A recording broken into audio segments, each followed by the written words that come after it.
Okay, we're going to get started. Okay. Council, thank you so much for attending the grants workshop today. We're excited to spend the next hour and a half. We'll make sure that we complete by 1:30, so it gives you the time before council starts. Today, the presentation, Anna Royer, our senior advisor of grants and partnerships, and Craig Cameron, our manager of community preparation, are with us today, who are going to take us through the workshop. It'll be very interactive, so we're looking forward to hearing all of your comments and feedback. Diane. Good afternoon, Madam Mayor, members of council. We respectfully acknowledge that we are on Treaty 6 territory, lands of First Nations and Métis peoples. As Treaty people, Indigenous and non-Indigenous, we share the responsibility for stewardship of this beautiful land. In the fall of 2020, administration embarked on a corporate-wide grant review to examine the grant funding opportunities offered by the City of St. Albert to residents, community organizations, and businesses, and identify opportunities for efficiencies and processes, oversight, and programs offered. I'd like to start by welcoming all those in attendance, either in person or virtually, to receive this update on the progress of the grant review and to share opinions and thoughts on governance matters. In today's workshop, we will briefly touch on the rationale for the grant review and the review process. We'll provide an update on general emerging themes, provide an overview of governance-related granting options, and engage council in discussions surrounding various options. And of course, we'll close with our next steps. Through the presentation, I will be pausing and we'll be seeking your thoughts as we discuss some of the opportunities that have emerged. I encourage you and look forward to hearing your responses, ideas, and passion. Please feel free to either use the hand raise function, simply raise your hand if you wish to add a comment, ask a question. I just want it to be as interactive as possible. And so now I'll just turn it over to Craig Cameron, Manager of Community Recreation, who will provide a brief background for the corporate grant review. Thank you, Anna, and good afternoon, everyone. So the purpose of this, the background on why we're kind of here today is threefold. So we really started this work to try and spark a policy level discussion on our civic granting priorities and processes in the city. Wanted to identify opportunities to improve grant administration and review our current granting framework for its responsiveness to community need, corporate priorities, as well as consistency in process and experience to applicants. So in doing that, our work started back in 2020. There was a few maybe delays in this work as we responded to COVID and other corporate pressures, but we're back on track and happy to be here today. We really wanted to complete a high-level review of the current grant program, and I'll kind of underline that high-level review piece as we go back to that today. We did review some of our current granting processes. We captured comparator granting information, as well as developed council and administrative corporate level recommendations. So you see that in the bulk of our presentation today, is we really are kind of focusing on that higher level recommendations when it comes to governance pieces. It's a little bit on the process itself. So kind of what information kind of went into the work that you're going to see today. So we did chat with council. We engaged with the committees of councils, primarily those that have primary responsibility with the granting programs. We had cross-departmental teams looking at it again from that perspective of who has state granting processes and programs. We looked at existing city policies, administrative directives, and operating protocols. We also reached out to our regional and provincial municipal partners to see what they're doing, and then took a look at some of the recommendations from the 2021 Ernst & Young report.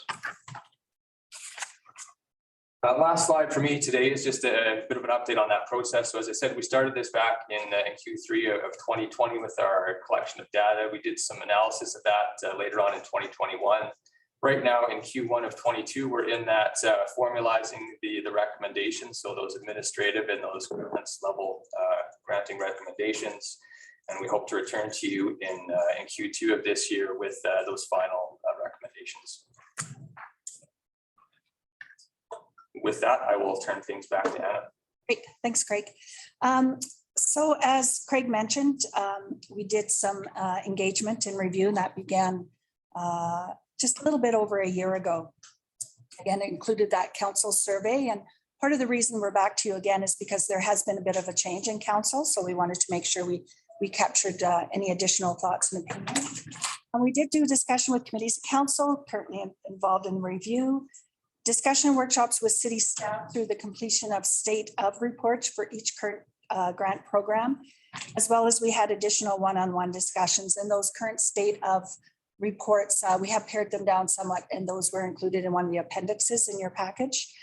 We did look at the Ernst Young review, and we did a comparison with municipalities across Alberta to gain a better understanding of best practice and funding programs offered. So contributing to our municipalities included Wood Buffalo, Airdrie, Grand Prairie, Medicine Hat, Red Deer, Camrose, Calgary, Strathcona County, and Spruce Grove. The engagement was streamlined into 3 focus areas of governance, general granting parameters, and grant administration. While some of the questions or discussions overlapped, each engagement session focused on the areas in which those being engaged had some type of influence or involvement in. We have also provided members of council with a document entitled Appendix B, which contains a more robust summary for each engagement focus area.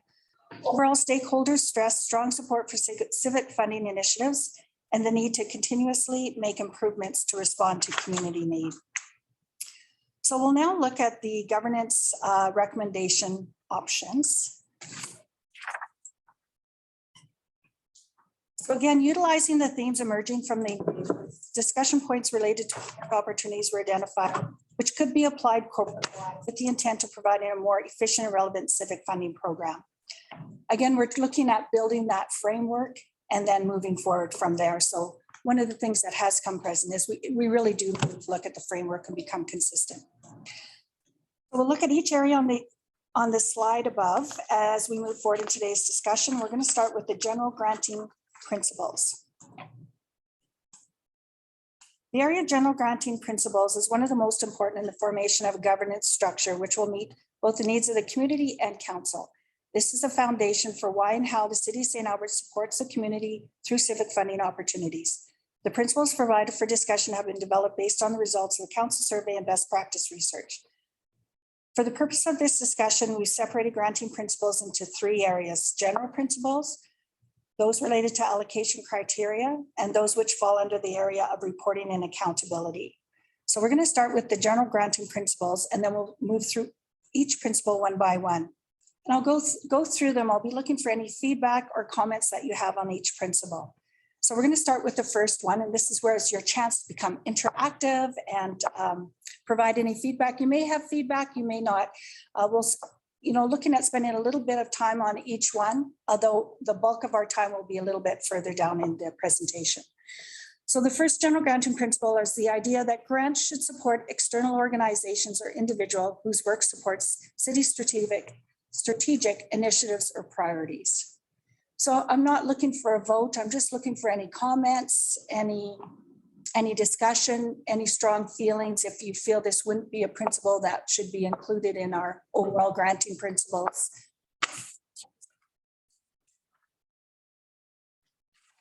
Thumbs up. Hard to disagree with that one. Hard to disagree with that one. And these beginning granting, general granting principles, really in formulating them, we really looked at the current grant programs that we have, how the policies are structured. And it's not, I didn't feel there'd be a lot of dialogue with them, but I still want to provide you with the opportunity. Again, this is our foundations. So then You have a question, Anna, from Councillor Hughes. Oh. Okay, go ahead, Councillor Hughes. Hi, Anna. Also love the blonde hair.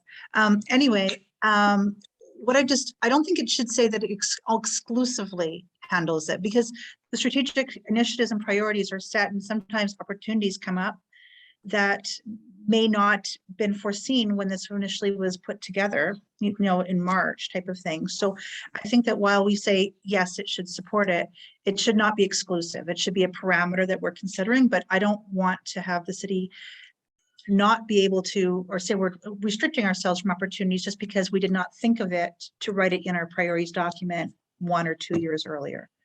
So I think that's one of the things. We don't want to tie our hands, especially if something comes up and it was really worthwhile and it would really benefit the community, and just didn't, like pickleball has grown in experience, right?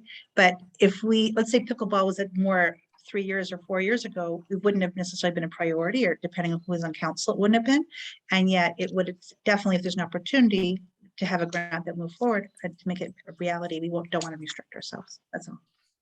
Excellent, thank you. Very good point. And just Yes, clarification for the purposes of definition, we're talking about grants, not as potentially us funding like outside agency grants, the capital grants. We're not talking about operating funding grants like we would do to the Arts and Heritage Foundation or to the library, or are we including those two? excellent point. No, we are talking about our general civic granting program. So that would exclude AHF and the library for the purposes of the exercise that we're doing today. Now, I mean, if that's something council wanted to in the future look at, that's certainly up to you, but I just wanted clarification. yes. So external organizations, for profit, not for profit. There's no barriers there at all. Not at this point. It's just a general granting principle. We will move, as we move forward, we'll see a few more that come forward that may. Yeah. Yes. Yeah, just in response to Councillor Hughes's comments, I think that what she was trying to capture already exists in there. So if council priorities are ensuring there's recreation activities, then if council is getting into the weeds to the point we're specifying pickleball in our strategic plan, something has gone very wrong. So I suspect that our kind of overarching priorities should be reflected in the grants that we're providing. If, say, council finds recreation absolutely not is not a priority, then we shouldn't be putting money into it. So I would just be cautious about getting too detailed at this level. My concern is just that we don't tie our hands to something that we aren't aware of. So if we say recreation is good enough to cover everything, awesome. But at the same time, I'm not sure exactly how restrictive it's going to be. And I don't think that, while we could say it's a priority to make as a probably top priority, I don't want to tie our hands to something because we didn't think of it, to put it into a priorities document. I think that was my point. So, but if pickleball, for example, other things would fall into it under an all-encompassing statement, awesome. And I think part of the purpose and within that principle is about, cities' strategic initiatives and priorities. We're trying to build a safe, inclusive community. So some of these emerging activities that may come forward certainly would fall within. We've used the word should, not must. So again, could say it's a play on that word should. We're going to move on to the next one. If that's all right. Grants are a way to invest in and support organizations or individuals whose work directly benefits the community. So again, these are granting principles. This is why the City of St. Albert has these funding opportunities. Any comments on that one? Oh, that just provides, sorry to interrupt. Do you just want us to speak out, Anna? Yeah, if you'd like to. Yeah, I mean, that also includes those agencies that we traditionally haven't up until recently with the Boys and Girls Clubs, where we didn't fund them unless they actually had a residence and an office inside St. Albert. I support this because as long as they're working directly and it benefits the community, I'm okay with that for the same reasons I supported us for the Boys and Girls Club. Or Jessica Martel or whatever. Yeah, or Jessica Martel. We're okay. We'll go on to the next one. Grant programs should provide a unique funding opportunity clearly aligned to a city priority.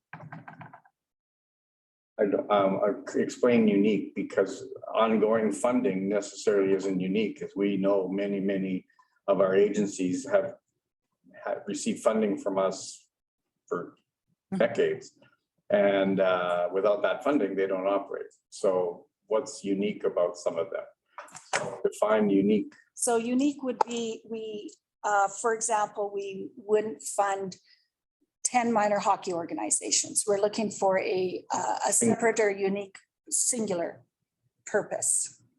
If I could add to that as well. So I think, again, this is intended to be a kind of a governance level take at things. And so you see that the word grant programs in there. We're not focusing today on our specific grant programs, but the suggestion would be that at a governance level, we would look at our programs to make sure that they are designed for, developed to meet a particular need, and we don't have overlapping grant programs. So is that what you mean by unique? Because I just stumbled over the word unique, because unique to me defines different, one of, as something that's separate from something else we do, versus like what you've just said, Craig, is grant programs, or Dr. Cameron, I should say. Grant programs provide funding opportunities that are clearly aligned to a city priority, which is higher enough, like a governance level, versus if we tighten the wording is what I see here. I thought if we're governance, we're broader. That's all I'm adding. Again, using the word unique, you could also be referring to, without getting to specific programs, but unique funding opportunities, whether it's for like capital or the overall sort of area of funding. Comments? Okay, we'll go on to the next slide. Grant programs should be reviewed regularly for breadth of applicants, funding requests to allocation ration, and funding access. So this principle just speaks to the need to review regularly. And again, this is just the overarching types of principles. Comments on that? No, we're good.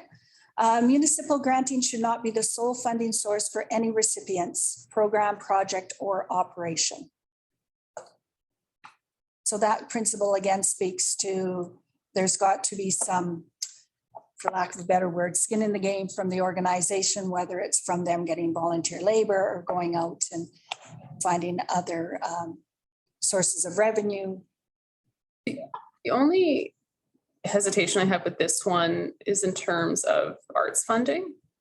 And again, I don't know if arts is going to be a priority of this council, but with arts grants, often the grant pays for the project, the course, whatever, which is kind of unique in that world. So that's my only caution with this statement. Any other comments on that one? Thoughts? Could you, yeah, I mean, and I think we clarified it, Anna, by saying, I mean, even if like I was trying to think of a one-off, like if we had a unique funding opportunity where we're the only funding source, where the agency or the recipient could contribute is in volunteer funds, like services. So I'm okay with that, because that would be my only concern if we got a unique one that came at us, then what would be, and they were the only funding source, we were the only funding source, they would contribute by volunteer or in-kind service. Okay. Craig, I just can't see if anybody online has questions. No, Flag. you'll flag me? Okay. We'll go on to the next one. Granting should seek to acknowledge and support Indigenous reconciliation efforts, equity-seeking groups, and align with principles of equity, diversity, and inclusion. This is a new one? Is this new? Yes, this is something, again. But I mean, this is something that, This is something, yeah. And again, this is from our research, our talking to different municipalities, looking what's in various policies, looking what is in our individual policies. So we're saying that anything we grant would have to somehow acknowledge and support Indigenous reconciliation, because not everything would. No, but that opportunity, maybe that opportunity should be there. And right now, in most of our grants, in our policies, we do speak to principles of equity, diversity, and inclusion. If you were to just say equity, diversity, inclusion, and not have the Indigenous reconciliation piece in there, then you would not. I feel that's almost exclusive having it in there, because, there's groups, Asian and Black, all that stuff. By putting the one group in there, you're excluding others. So maybe just keep it as a very broad statement of diversity and included. But that's just, the Indigenous reconciliation is a big file, and I wouldn't mind hearing you guys' thoughts on that one. I think Should they be elevated up? I think so. Okay. I think if it ties to our strategic planning and our strategic principles, then I would see it, but my thinking right off the top of my head without giving it a lot of thought was along your lines. Yeah. Initially in your comments, because Indigenous reconciliation to me would be included in the equity, diversity and inclusion. And they would be one of the many groups. But if we elevate that in our strategic planning offsite, well, then it becomes a little different. Yeah. That's all I'm saying. I think reconciliation is different in that, when we do, we are all treaty people is kind of the what we hear. And so to have that thought process when you have a program that's supporting the community is that reconciliation is part of that thought process. I don't see it as exclusionary because it's the people living here are treaty people, and understanding that point of view is part of existing and reconciliation. I see Councillor Bermansky's hand up. Can we? I just had a comment on this one that I do agree with Mayor Herron's comments, and in speaking to, a number of Indigenous groups, they normally don't want to be separated in their own opinion as well. So the equity in all groups is more respectful in a sense to them as well, rather than separating them as mentioned. Excellent, thank you. Um, Any other? oh, Yes, I know you can't see me, Anna, so I'm just going to jump in. I agree with Mayor Herron as well. I'm concerned we're boxing ourselves out. Disagree with myself. So Mayor Herron can disagree with herself now, but I agree with I her. wanted to get the conversation going. I mean, when I Yeah. first read it, I thought we're going to exclude people. And I was thinking right off the bat, we gave a grant to Helen's African and African descendant group. That's nothing to do with Indigenous reconciliation, but it's got a lot to do with Black history. It's a great use of our grant money. So I was worried that we would have to require it or make sure that they think about it and include it in everything they do, whether it's an event or.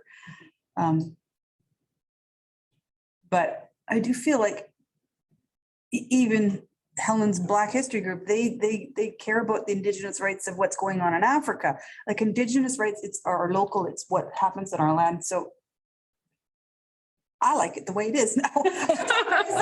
But I wanted to have the conversation because I think as I said, it's an important file that St. Albert has spent a lot of time on. And let's say we provide a grant to one of these summer games or winter games that are coming in the future. We would want those games to have a significant appreciation for our Indigenous culture here. So that's the end of my conversation. That's all I'm saying on this, but I feel like it's important now. What's the purpose of the statement? Yeah.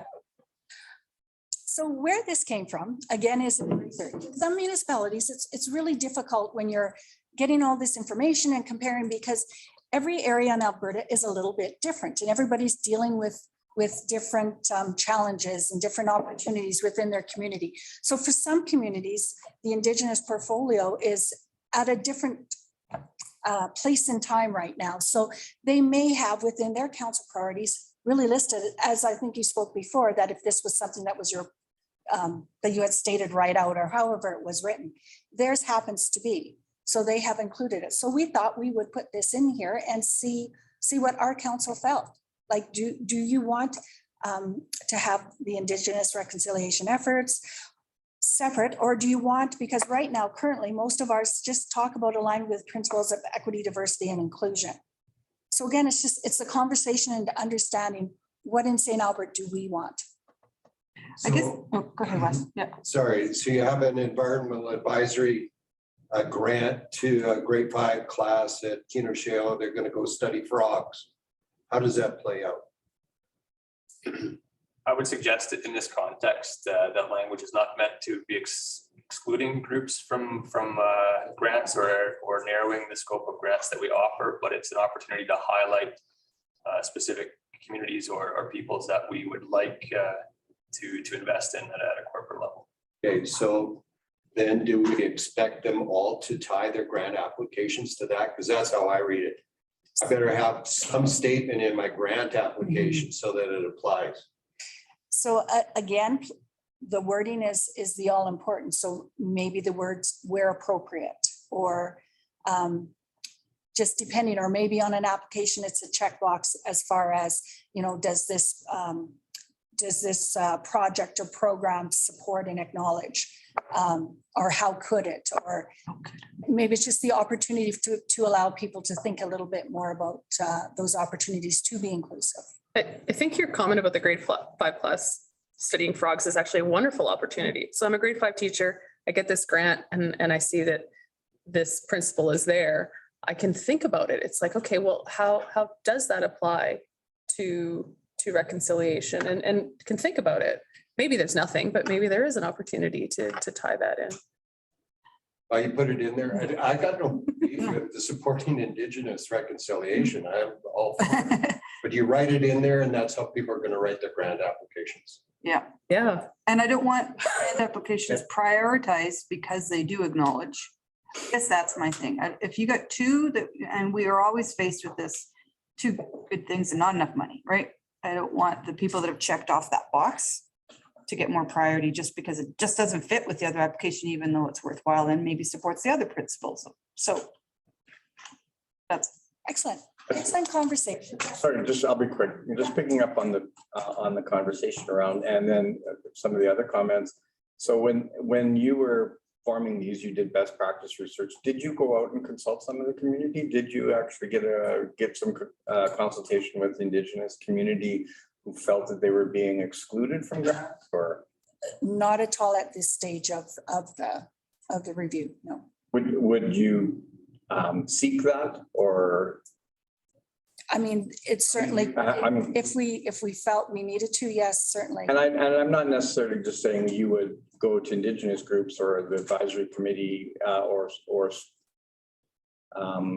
groups like similar, but I'm just saying, did you go and approach all of the other groups that we currently fund and agencies? Yeah, so I mean, I don't know if that's something that we do just to include and then say this is some of the principles that we're looking at changing and revising. Can we get your feedback? And then if we get the feedback from the Indigenous groups that they're feeling excluded specifically, then maybe there's some more merit to adding them or identifying them specifically. I'm not directing, I'm just asking. No, yeah. No, at this point, it has just been a review of information. Just a quick comment. Maybe it's, I read it was the granting should seek to have our equity and align with principles of equity, diversity, and inclusion, and where possible, support Indigenous reconciliation. It's in there, and then but it's not a priority, and it builds on what we already have in all of our other grant requirements. I would hate to lose it. I think it will be a priority from my perspective, and by just maybe flipping it around rather than making it first, it becomes a, and if possible, include this part of it. Great discussion, Yes. great opportunities to explore that. Yep, excellent. Good. We're going to move on. The next one is granting should allow for flexibility in addressing emergent needs. So this is, yeah. Yes. So again, a little more flexibility. Right now, we have a number of intake dates and they're pretty set. And this is a principle that could promote some change. I think this might address Councillor Hughes's comments of something coming along in the future. It doesn't box ourselves in. It gives us that opportunity to take a look at it. So is that more talking about intake timelines or subject matter that you can apply grants for? It's just flexibility. So it could apply to a number of things. It's a general principle. Okay. Okay. So we made it through the first 6. Now we're on to the area. We're doing good. We're doing good. You sound surprised. These are, yeah, well, I'm watching my timer. Now we're on to allocation criteria. So these are a little bit more focused criteria. So the first one is say now we're based applicants are prioritized to receive funding. Sure. By applicants, though, do you mean participants too, though? We mean applicants. applicants. Be a group applying for the funding, not someone who's receiving a program that. Yeah, yeah, Because earlier, one of your principles was is if it serves our community members. Yeah. and that's covered in it. That's the, yeah. So Yes. yeah, I'm okay with that. But where I was going with that application is, so you could have a St. Albert group based in here apply for funding, but the majority of the participants are not from St. Albert. I would say we'd look at our range of granting priorities and principles and then weigh the applications based on all of them together, not a single. Yeah, I mean, there's gonna be some events, obviously, where you're gonna have, let's say we host the games or something, you're gonna have the majority of your participants are gonna come from outside the community. And we fund it because of the principles we're dealing with. I'm just Exactly. saying, Yeah. I was just trying to seek clarification whether applicants and or participants. I will go on to the next one. And this one has come up a little bit in the last couple of years. Non-St. Albert-based organizations providing a service within or outside of St. Albert to St. Albert residents may receive funding consideration if a similar service is not offered in St. Albert. Like Wild North, Just Martel. Right, so Wild North would be a great example for this. They are a non-based St. Albert organization providing a service which benefits the residents. We do not have that service in St. Albert, but we have a group bringing that service to St. Albert. So another example within this principle, there has been some discussion in the past about funding specific organization in Morinville support to St. Albert residents, but because of the way our grants are right now, they have not been able to apply for any grants. This would open this up. So they are a non-St. Albert based, but they are offering a service to St. Albert residents.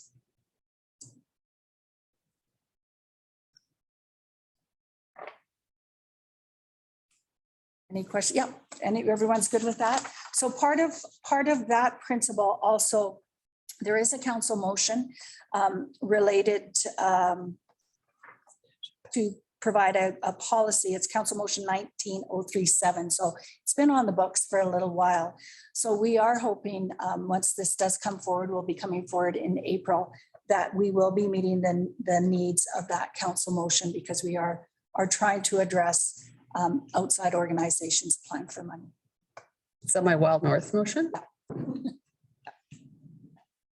So no comments on that one? That's Seems okay. understood. The wording, we may need to work on the wording a little clearer, but that is the understanding of that principle.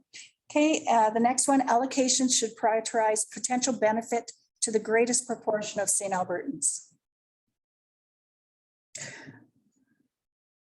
Councilor Mansky has it. Oh, yes. Councillor Bermansky. I believe you're still on mute, Councilor Urbanski.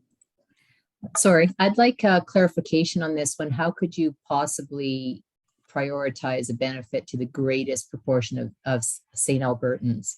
Is it St. Albertans or Albertans? Because I've got, It is St. Albertans. oh, okay. So then we're looking at reaching the grant programs, reaching a larger number of people and a larger benefit to the greatest proportion of people. So it may not be beneficial to one person, but it's a larger benefit to a greater amount of people. Potentially, it could be benefit to one person if the spinoff of that was going to provide a benefit to a large portion of the population. How could that be determined in many cases? I think what we might find is either through our programs, the application itself. One of the things that would be standard in an application would be looking at the outcomes, the target audiences for the program that's seeking funding, and that is a measure of impact to the community.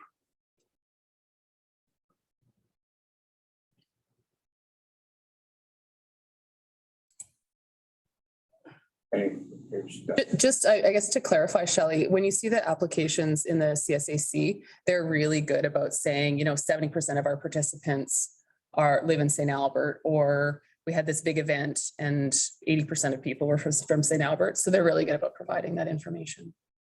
I was just concerned about the smaller type grants, you know, like a neighborhood thing or whatever. So.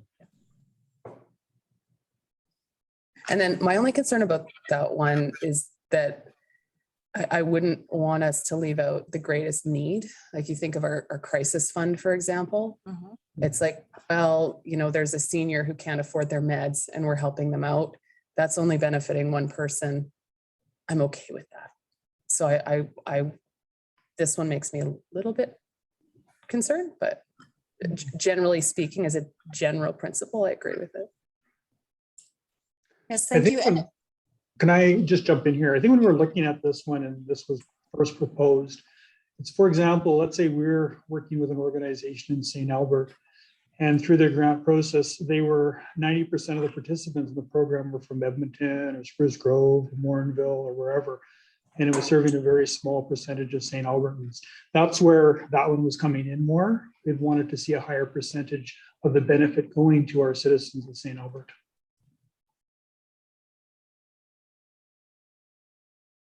Great, thanks, Carrie.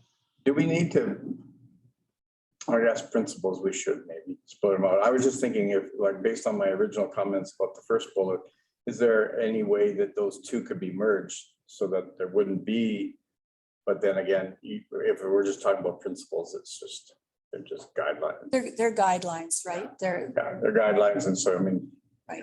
I don't see the conflict. Okay, go on to the next one. Before we go, Councillor Romansky, did you still have a comment there? Is your hand up from before? No, I'll lower it. Thank you. Good, thanks, Greg. So we're on to our next one. Fund recipients must demonstrate capacity to deliver on stated outcomes.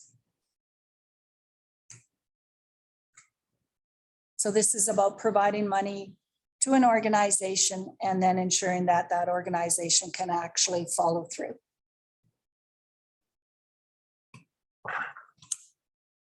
And is that just normal? I mean, just thinking back to the application, so it would just be like they would do an audit or they would have the funding and they would have to, you know, show how the money was allocated in a report back to administration. That's all you're asking for here, right?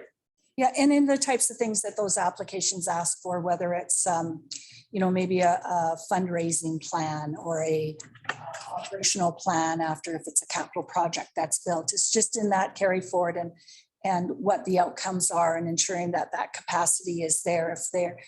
If they are maybe developing quite a large facility, you know, with 2 volunteers, will they be able to follow through? So it's just about ensuring as a principle that they must be able to demonstrate capacity. I'll go on to the next one. Fund recipients must demonstrate sustainable operations, somewhat similar to the one in front of it, but we, again, looking at financial records, ensuring that an organization would be able to sustain whether it's new programs, whether it's operational, whether it's capital. Not wanting to speak specifically to grant programs, but just if they're receiving money, are they sustainable? That might eliminate Jessica Martell. Sadly. And bereavement and another one. Yeah.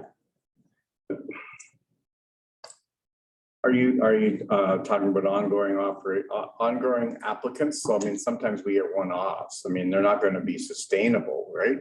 They're going to be sustainable for the length of their grant. Of that project.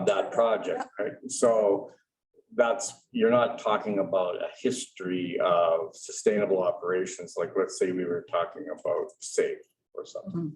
You would, you know, there is a history, there's a record, there's ongoing, they've received grants, they've applied them, they're successful moving forward. But that would be the only, what do you do with the one-offs? Like, how do you, by demonstrating it, you just say they successfully did it. Mm-hmm. Yeah, if it was a one-off, if it was a specific program or a capital build, we just want to know that they're sustainable, especially on capital, that will be around for 5 years after it has been developed. For maybe just a specific project, maybe it's a small granted project. We just want to make sure they're sustainable in order to actually get the project up and running and to actually carry forward with it.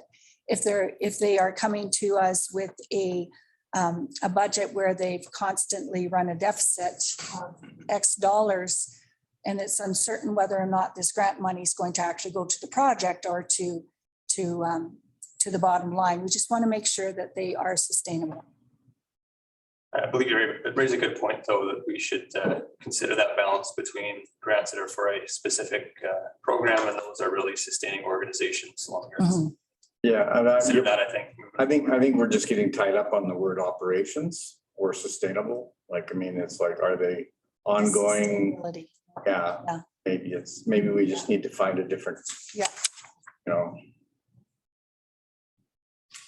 For me, it's the word must that I'm sticking on. yeah, I want them to do their best to be sustainable in their operations, but Should might be a better, should strive. should. Yeah. Mhm. I think I get the sense that this is just, we don't want the city throwing money at something that's never going to happen. Is that- Absolutely. Okay. Yeah, that would probably be the, yeah, Okay. good way to word it.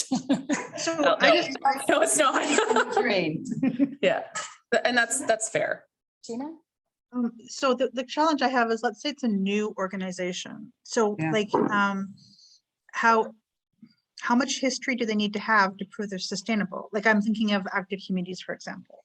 So they don't have a history yet to show they're sustainable. They're doing well, they may or not, depends on what they choose to do, about showing the financial analysis. But, and so, we can review that and determine whether or not we think it's realistic projections. Is that sufficient to demonstrate sustainable? And I'm just like, I'm thinking of like the bereavement society, or how do we, if they require government funding, they're not sustainable. So, because they need us for funding to be able to provide their services. So I'm trying to figure out if how we're going to be interpreting this, or if we're just going to be able to handpick which ones we say are sustainable or not sustainable. Yeah, that's a good point. Thank you. That's a good comment. One other ways that we measure sustainability is not just through finances, but through volunteers. Is there a volunteer board? Do they have volunteers? Is there a fundraising plan in place? Like, is there some type of plan in which they would use in order to be sustainable? And again, money is important, and through the city maybe providing that civic funding that will help, but there are other aspects to being sustainable. And I guess I'm thinking of VASA as an example all of a sudden, because I know our staff have met with VASA and given them ideas for fundraising and stuff, and they refuse to take it. So maybe that is something to be worked in, that they would be open to, other revenue generation other than always coming back to the city. That's kind of, I think, probably where that's a piece of what we're talking about here. So I think Sheena's said it very well, is how do we determine what sustainable is? So if you meet with a group and they cannot raise any other way other than getting it from the city, then, and they've got some volunteers and they've got a few dollars here and there, that's sustainable enough for me. But if you meet with another group and you say, well, you should do this, this, and this, if they refuse to, then they're not sustainable, right? Like, if they're not taking advantage of other sources of help, and that's not always financial, but. Great discussion. We've got good notes on this one. I think it's an interesting topic. Yep, sorry.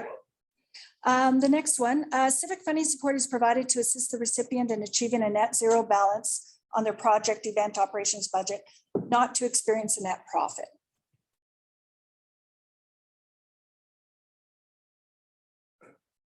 Is that on an annual basis? Because they might make a profit one year and say, wow, we can carry that over, so our grant money doesn't need to be as big the next year, but we still need some grant money.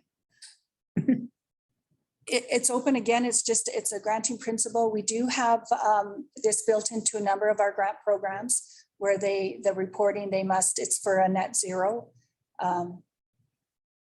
Annually, though? Annually, yes. Yeah. Very good point. We get a grant from the province, Mhm. carry it over. We carry it We over. don't want that to go away. The province also supports part of the operations of Homeland Housing, and we do have to give that back at the end of the year if, If you make a yeah, profit. so every year we give back, I can't remember what it is this year, but we gave back, I don't know, $70,000 or something. Really? Yeah. Interesting. I like I don't know it that. because I remember the grant applications for the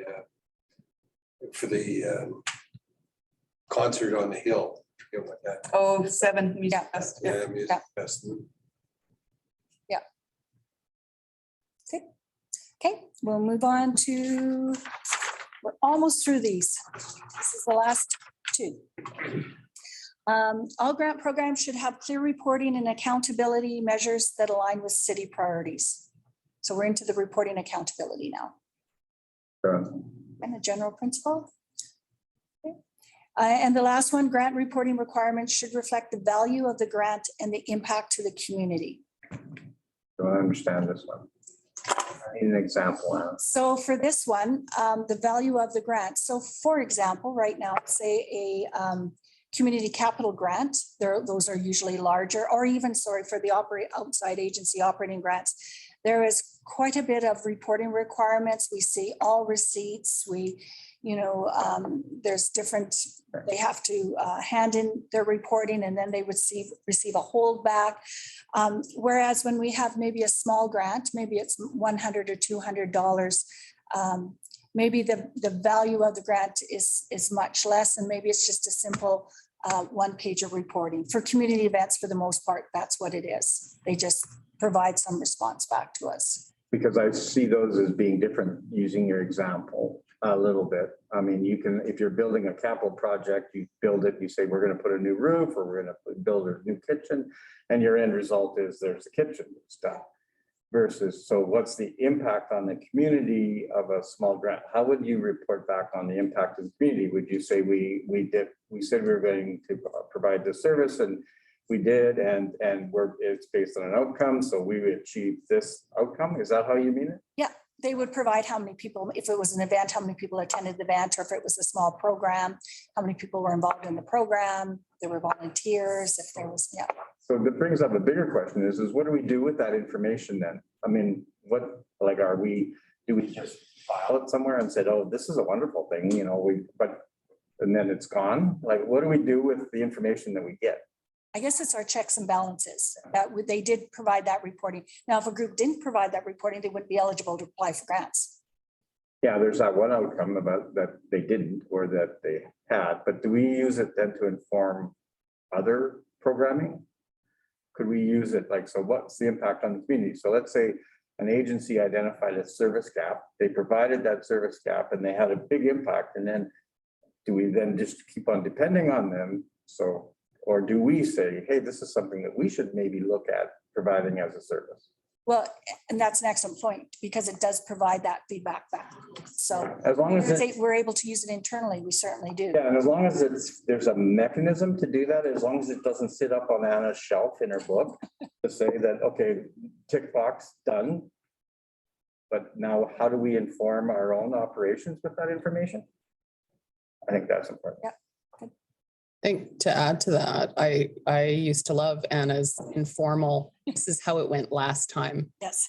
presentations, because that really helps the CSAB make their decisions. Because if last year's grant was not really used very well, it makes this year's grant process a different discussion. And I don't know if there's some way that might be your next slide, but to bring that forward. I like how you called it CSAB. I've been here a long time. Excellent points, though. Yeah, excellent points. Yeah. Okay, so we're going to, is there any, sorry, one more question. Any additional principles or areas you think that we've missed as far as general principles for granting?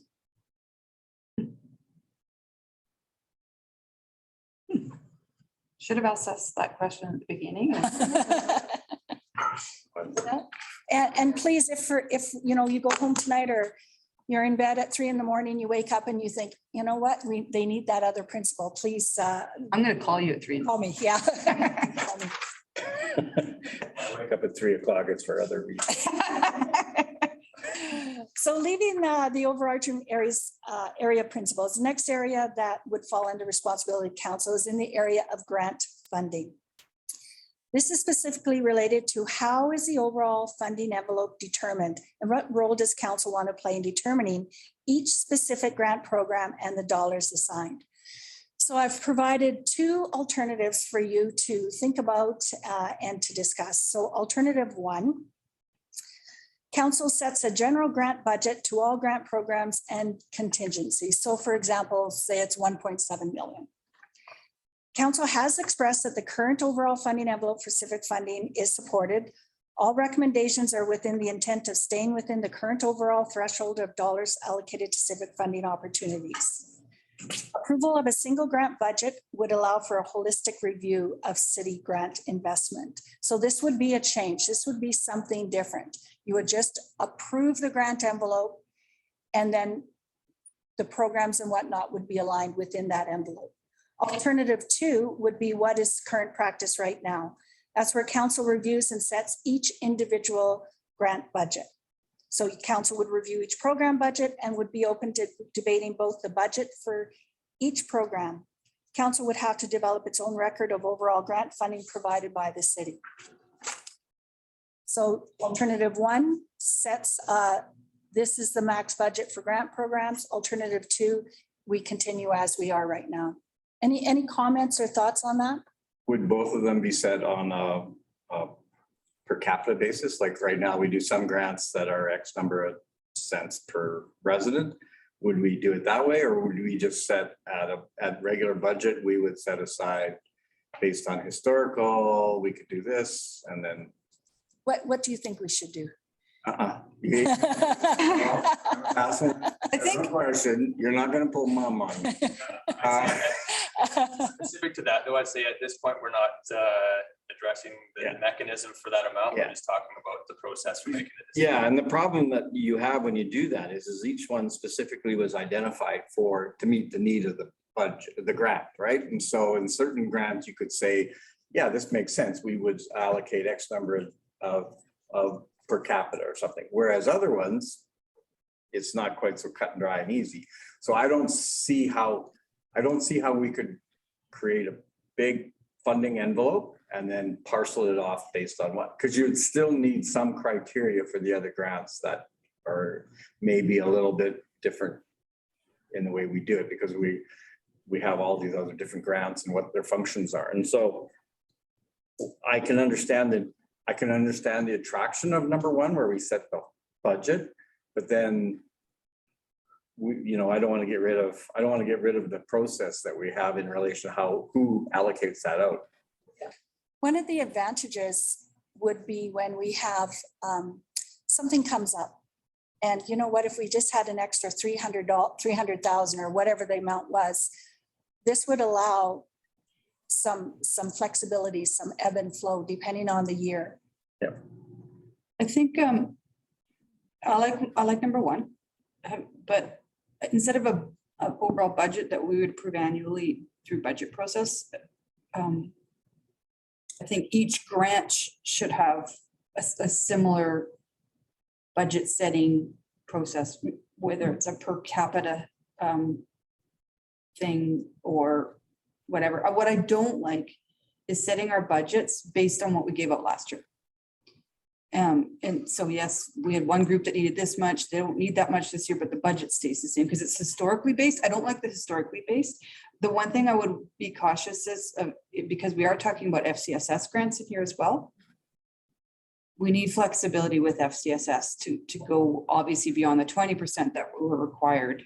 And so that one you might want to just pull out as a separate thing, because, if the province does step up, let's say in this budget, we might want to reduce our 30% back down to closer to 20%, but that's a conversation we need to have frequently. And if you just set one big budget, then FCSS gets lost within that budget. So that would be my thoughts. And I that, wanted to address FCSS Yep. specifically, and also see Councilor Urbanski has her hand. okay. The FCSS, so when I provided the number 1.7, that is approximately what, on average, what we've been spending. That includes the FCSS funding in there. Includes the provincial money, right? Includes the provincial money. Now, we have included FCSS in our grant principles, but we always in our mind know that FCSS needs to be treated differently. And I mean, at the end of the day, depending on the direction council would like to go, if, for example, if there was one overarching policy for grants that included the principles, FCSS would still need to be kept separate. Okay. That is a separate, it's a program funding. We are tied by the provincial government, and we do include it as some of the overall principles because they overlap, but it really is separate. Okay. I feel that if FCSS goes up provincially, then we keep ours at the same, so that does lower us down, or maybe we would want to put more money over to outside agencies or something like that. Council, Flexibility. sorry, Councillor Bermansky. Hi, I just have a question. Like when you have alternative one, would these grants be reviewed prior to that budget being set? Or again, would it be, as Mayor Herron mentioned, like a previous budget amount? Because then you still realistically have to do alternative two to justify where they land in that pool of money. And if you're doing it year to year, those needs would change amongst the group. So I'm not sure how you would keep those numbers constant when they wouldn't really ever be the same year to year.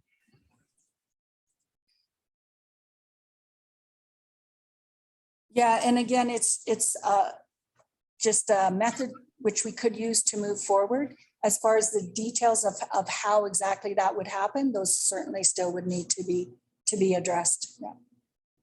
And again, we would be taking into consideration, I've got sort of 5 question areas for you.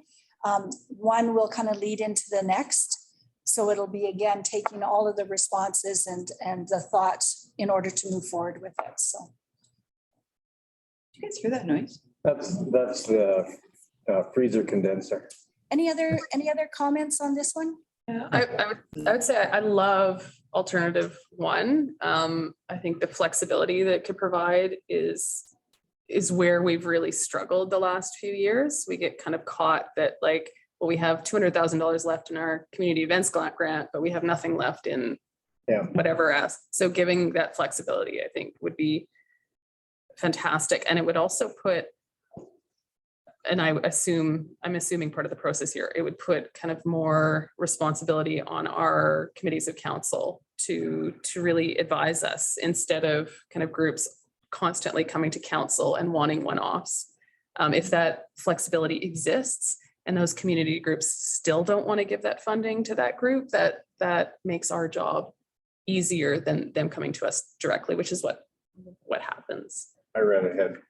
They want to have one committee of the whole.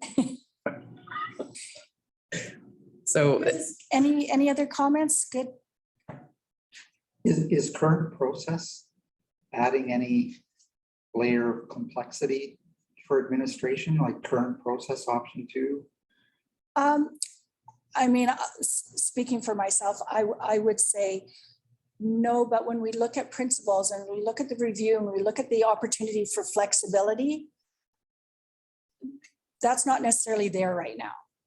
So this would be one way in which flexibility, and exactly as Councillor Jolly has said, maybe some of that money could be redirected. You know, It's just to me that the support that we give our community is such a tie between council and community that I to lose that, if you will, direct connection. Yeah. And if we change it in any way, it's really a strong tie that I would hate to lose. yes. Yeah, I see the benefit to both, but if we go with one, I'm just wondering if there would be a battle of values at the end of the day. Well, this program is worth more pays better dividends to the community. And oh, by the way, you know, those artists over there, they don't add any value. They shouldn't get any. Whereas others would say, yeah, they bring great value and they should be funded wholly. But I mean, now the battle is on the values rather than what we're, you know, assigning to each particular program. I just don't know if that would come about. I'm fearful that it would. But it does with number 2 as well. And I mean, we quite clearly said our values don't support the arts for the last couple of years above other considerations. And No, but at least we don't take their money and give it to another program. We might take it away. We did for COVID. Yeah, well, it just went to general. Yeah. I think council's on to something interesting, though. It just shifts the context in which we have those conversations. So great feedback on the options there in terms of some of the challenges that might arise in terms of those conversations and the prioritization under the models. Your dispute resolution skills are coming through. I just heard healthy conversation. Okay, we're on to our next one. Thanks, Greg. I would sit here and discuss each one for half an hour. Grant programs offered. So alternative 1. So council would establish the granting priorities and approve specific grant programs on a regular cycle. This is what currently happens. So there are grant programs that council knows about. Maybe they might be new, might have been around for a long time, but council does approve those. Alternative 2, council establishes granting priorities and delegates authority to administration to create specific grant programs. So this would be providing the CAO with the authority to adjust the programming needs and criteria within the parameters of the approved council policy and guiding principles. This would allow for flexibility and increased ability to respond to changing community need. It is expected that council would be provided an overview of all programs being offered on an annual basis. Totally support number 2. The only I thing- think, you know what I was thinking about when we were talking the previous one about budgets is anything we can do to get the politics out of granting is a benefit. Because the 7 of us can get played off by one group and it becomes pick your favorite charity, pick your favorite event. And that's not the way cities should be running any granting program. So anything you can do to remove it from this table, I'm supportive of. I would actually say, go as far as to say, allow the CSAC and the EAC the authority to grant out without even coming to council. I know that's controversial, but I just think it happens too often. I've seen it in the past that we all have our favorites. And that's not it's not a. Aki would not be impressed. It's not an analytical or appropriate way to bring out public dollars when we have such a good group at the CSAC level and the EAC level. And you guys, more importantly, you guys and Connie online, like they know that you guys know the needs of our community way better, I would say, than many of us, because all that we hear is from a small group that lobby us. And anything we can do to make it much more fair and make the best use of our public dollars, I'm supportive. So. This is me throwing confetti into the room. The only comment I would have to that, Mayor, would be picking up on Councillor Killick's around do we lose our connection with the community? And as long as they recognize where that's coming from, so if we give it to committee, then no, we don't. I don't think so. You know, then I'm fine with that. Connection to your community, sorry to interrupt you, is attending the events that we are granting. That's what drives me crazy is when we grant out money to the African and African descendants and no one shows up to see what they're doing. You got to show your support and get your connection, not by giving out money, but by attending and hearing the people. Touche, good points. I'm not going to argue that. I'm going to support that. But I'm just saying, as long as we don't create it as an administrative function and a task, as long as then that's why I like the committees, and I like your comment in relation to the committees, because, you know, we've seen a number of times now where organizations haven't been successful at committee, and then they automatically come to us. Yeah. Are we going to still have that? Are they gonna still be allowed to do that? You can never prevent it. No, and that's what I'm asking. So if you can't, So again, with this one, that alternative two, you still would be informed about what grant programs, that doesn't take that away. It just takes away that we have the overall granting policy. And then as far as which programs are offered, and again, there's that flexibility to change programs. If we are seeing that nobody is applying for community capital anymore, that's a program that needs to stop happening, then that program would stop happening. Council would be notified through the annual update, and the money may be moved elsewhere. But it wouldn't be a matter of ending the policy and terminating that. It would just be a matter of not offering that program that year. Interesting. Good. Okay, we'll go. Okay, so maybe what I said seconds ago about trying to take the politics out of these decisions should be one of our principles. Right? That we can lean on. I don't know how you'd word that. I don't know how you said what we're missing, and I think that's what I was thinking is I just really want to. And just right now, everything's so divisive when it comes to politics, and everything we do is questioned by everyone. So I just would rather, I'm not trying to pawn off my responsibility, but Looks like somebody's played hockey. To bring it up to the governance level instead of the weed. yeah, exactly. Yeah. Okay, we'll move on to the next area, grant application review. These stupid shields are driving us crazy. well, it looks like I'm in an arena. It looks like I'm at Service Place. I'm parks. Primary responsibility is determining who will be conducting the grant application review and recommendation. It's not the decision, it's just the recommendation. So two alternatives: utilize one committee of council to review all funding requests. Alternative two is the status quo, what we currently do. Committees of council or alternative groups or administration providing the review. Is there an existing community right now that just uses one?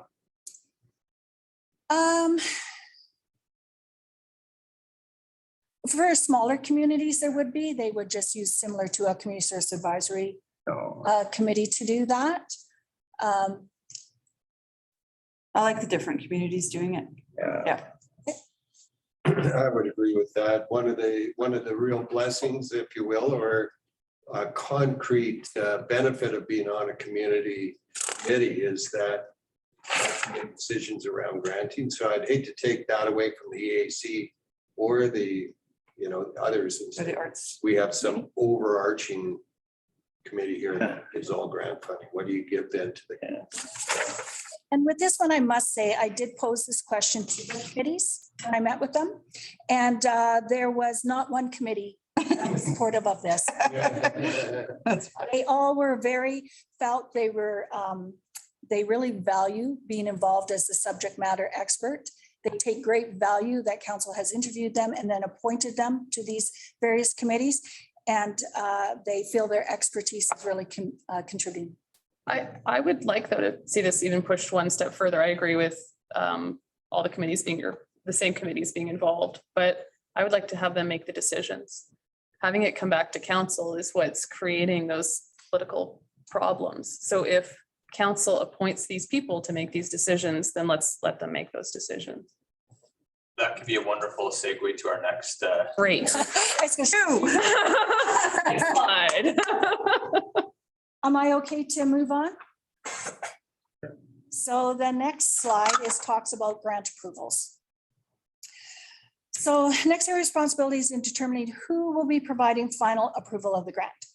So alternative one, council approves all grant.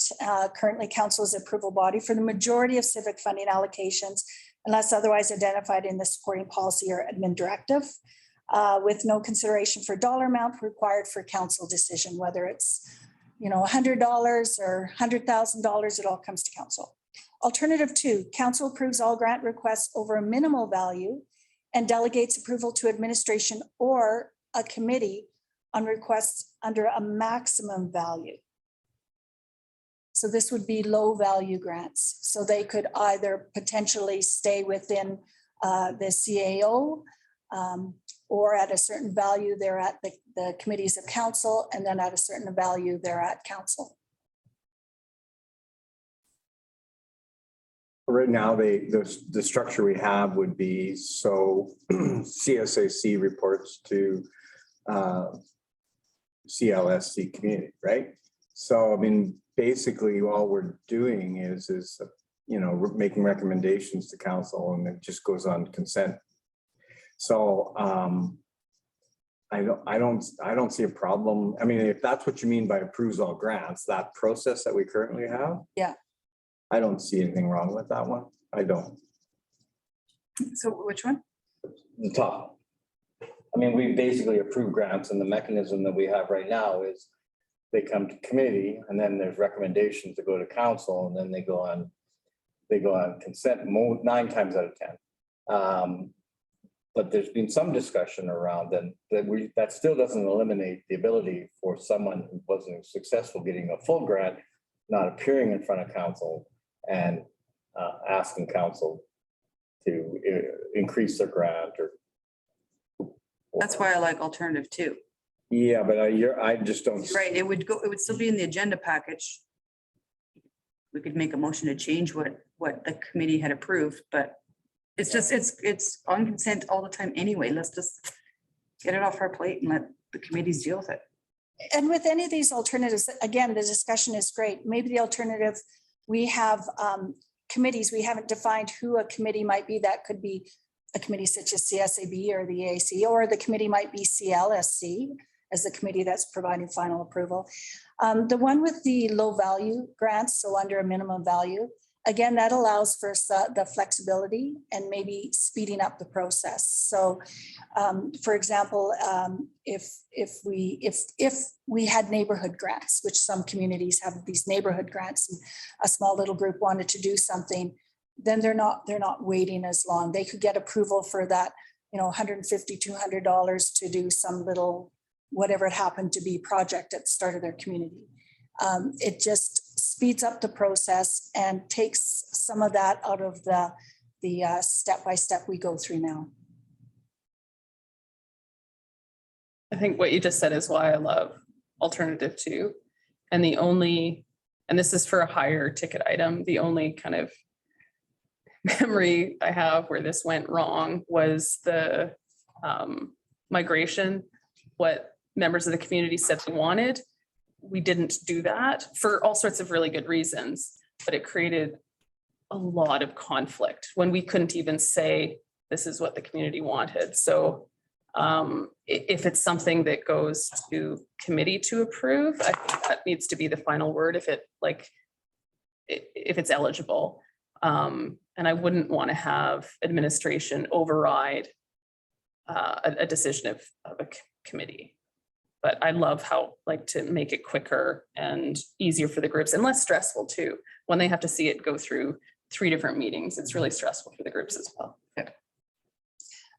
I'd love to give your thoughts on what you think a low value grant is, or a threshold for if we at the end of the day come forward with a policy that suggests alternative 2, what would be a low, what would you be comfortable with? 100,000. I know, sort of with her, but I was gonna say 5 to 10. I didn't hear. I said 100,000 because really that would catch all those big operating grants. Yeah. And get rid of everything that we always approve on consent. Yeah. Playground grants, it's all on consent. So over 100, so under 100. That's just I would. That's good. No one else is speaking. I'm actually like 100,000. Well, I'm through and I don't know right off the top of my head, and I don't think I can give you a value right off the top of my head. I'd have to go back and view them all. You know what, maybe it's a good exercise to kind of look at the ones that are automatically going through on consent and that we're never touching. Yeah. And that might help you find the threshold. And what are your thoughts on a low value for administration? So this would be a low value that wouldn't even go to a committee. maybe it would come in and maybe Like $500 or. 500. I was thinking 5,000. I understand the gist of this is red tape reduction, and which I love, so, but I don't have the background and how many and. We're in camera. 500 a threshold or Are we? 1,000 a threshold or.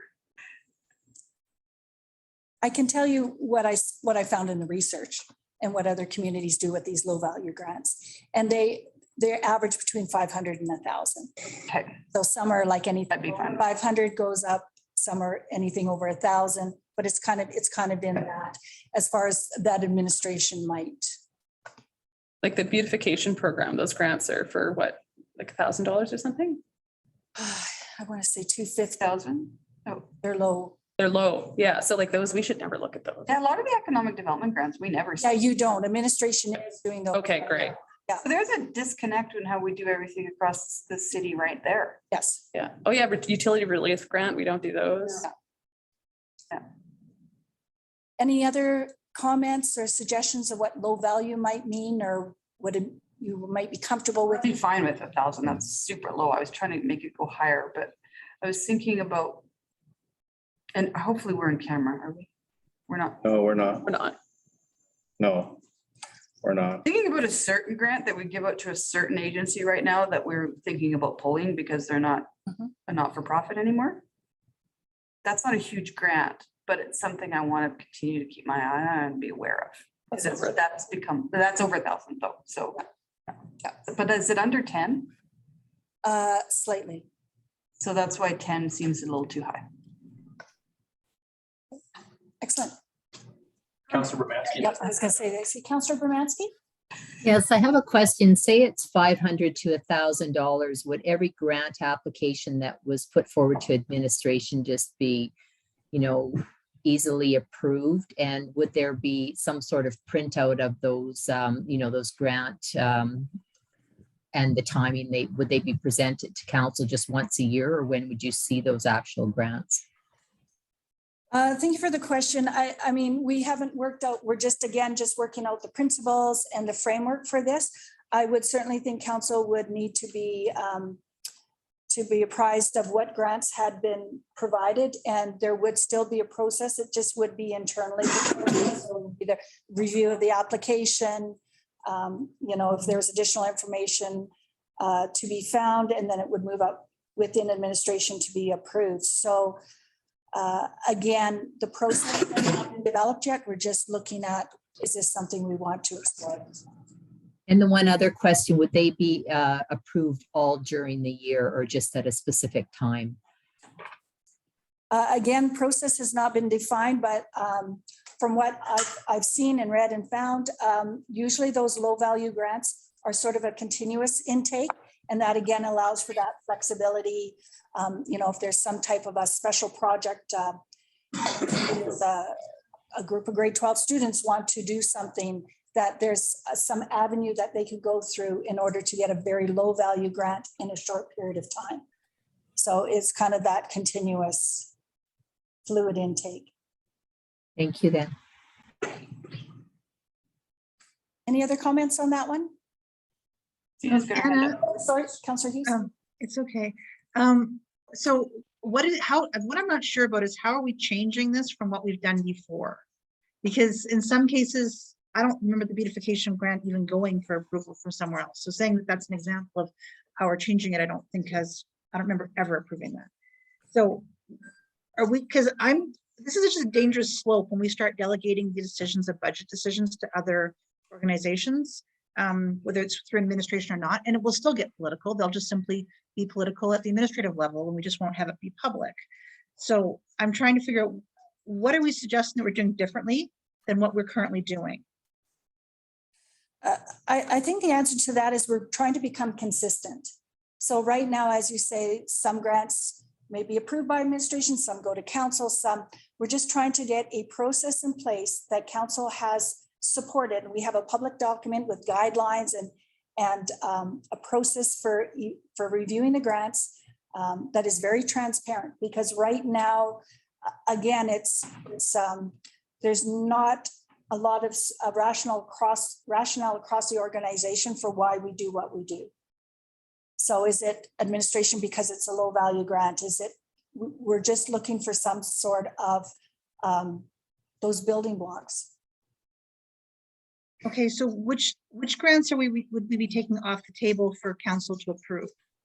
So If this was alternative to one. I don't want to go into specific grants right now. I just want to go into more of the framework and is there support for the framework? And then as far as that, then building with how the other responses have been to the other questions, how things will roll out. And of course, we'll be bringing that in April to CLSC. So there'll be time again for debate. Because honestly, it depends on how it's changing. Like, I guess asking for a blanket statement it's almost unfair because we don't even know what the ramifications of what we're saying are going to come into effect. So, I mean, that's my major concern when I'm seeing this is regardless if we put it on consent or not, it's still council's responsibility, in my opinion, to approve the budget. And there have been times where, for example, we didn't have enough money in the budget because the demands have exceeded what our budget has been. And just this past term, we just increased it for SAFE because they needed the extra money to be able to run effectively. And we increased the number of recipients and didn't increase the budget accordingly. And the council ultimately still had that decision to come forward. So tying people's hands and saying we have a really tight budget and then saying that low numbers are going to go through, I'm just trying to figure out really what will be changing. And I think that's what needs to be determined is which programs would be affected by this grant budget, because it may not be a one size fits all. It may still be that these particular ones, we will go one way and the other ones we go the other way. And that's where I'm coming into a challenge here when we're having these discussions is that we aren't even aware of what the ramifications are of our decisions for that two alternatives. And if you ask me for which one, I'll go to alternative 1 because I actually don't know what alternative 2 means. So that's the challenge I'm having with this discussion. No, excellent points. Anything else? The last question for conversation, granting system delegation. So alternative 1, council retains its current system of committees and of council and administration to manage, review, and allocate civic grant funding. We continue in the manner in which we're currently utilizing. Alternative 2, council engages an outside agency to administer all aspects of grant programs as directed through council policy parameters. So this would look at the development of something like a community foundation. So if council determined that the budget was 1.7, 1.5, 1.2, that money would then be allocated to an outside agency, which would then manage all aspects of our grant programs. We would anticipate that council would receive an annual report of who had applied and how the money was delegated. So this very much removes any of the political challenges that are somehow faced. But again, now council would not be involved in the day-to-day civic funding granting. I see Councillor Vermansky's Hand up, yeah.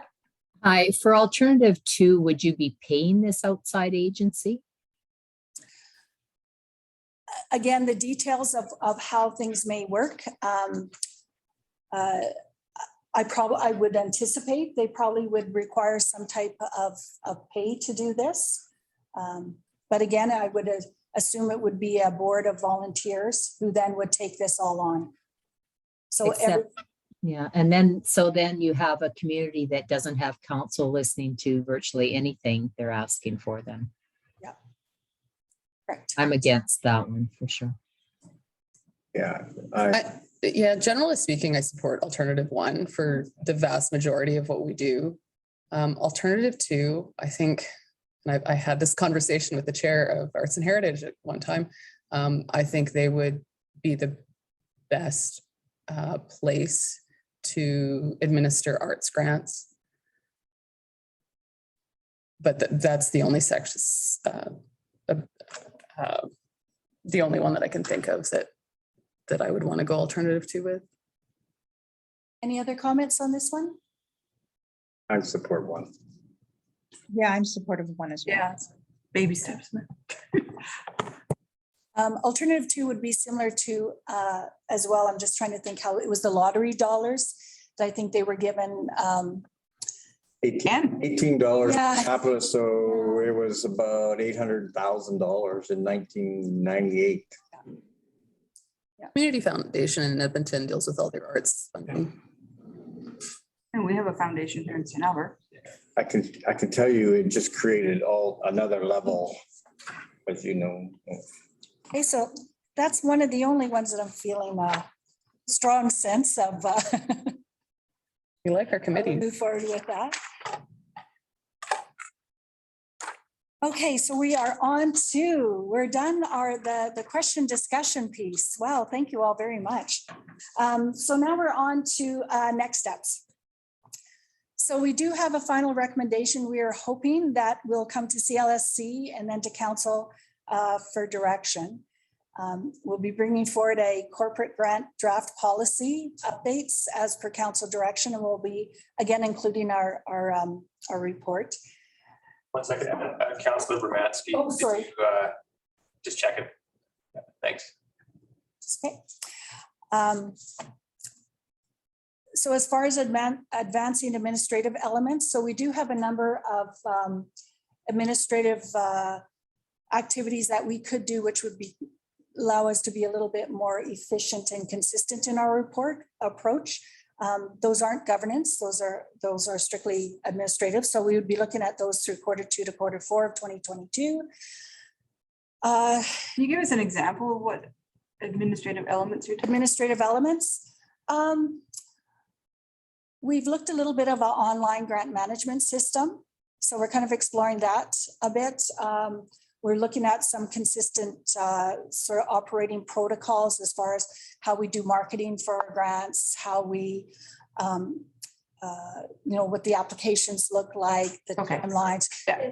They're administrative, so it's not. There could potentially be some changes based on how the governance model runs, based on our discussion today and putting that together with our research. But it doesn't affect the programs themselves. It's just strictly administrative.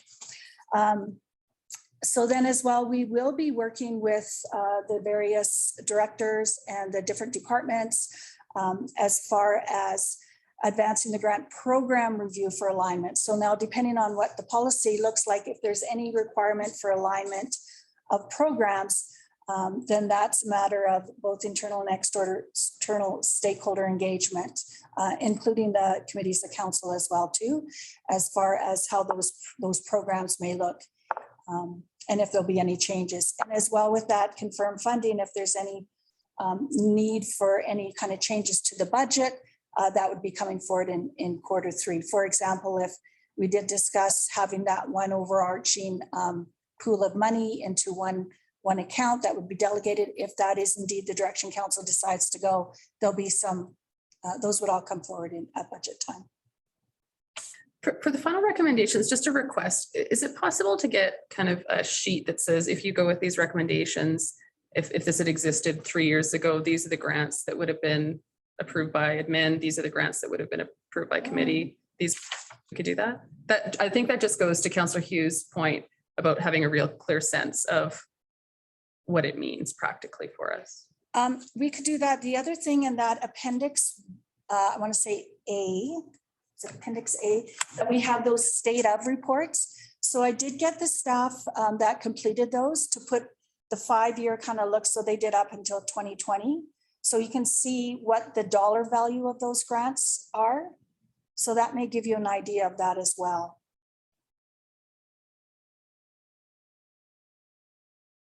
So there would be a chart showing the historical funding provided. Is that sort of what you're looking for? Yeah, but to give a sense of how that aligns with whatever the recommendations are. Yeah, If what the that impact comes. Yeah, thank you.